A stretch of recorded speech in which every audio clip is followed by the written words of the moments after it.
Well, here's two prints that I recently made of a 3D model. I'll include a clip of the CAD drawing in this video.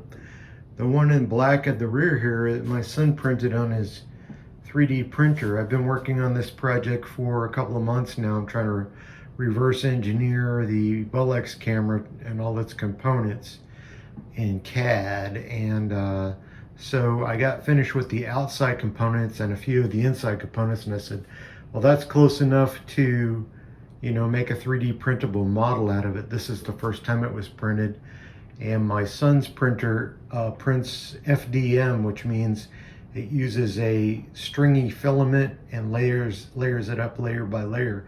This one was printed on my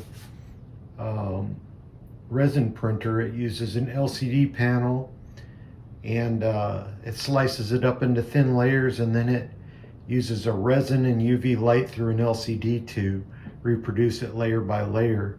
So there's like 800 layers in this. I don't know how many is in that. I'm sure it's a lot more than that.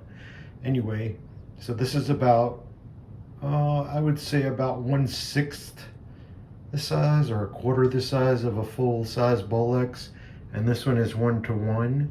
They're both of a Rx4, but it could be a Rx5 or any other camera if I just made those components. I'm not there yet, but maybe someday. Anyway, I was just really happy with the level of detail that I got out of this thing.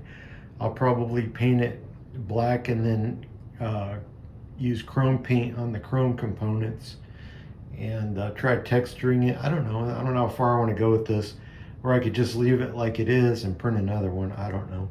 But anyway, it came out really well, and I'm pretty happy with it so far. I'll cut in a clip of the CAD drawing so you can see my progress on it. But here's the 3D printed models.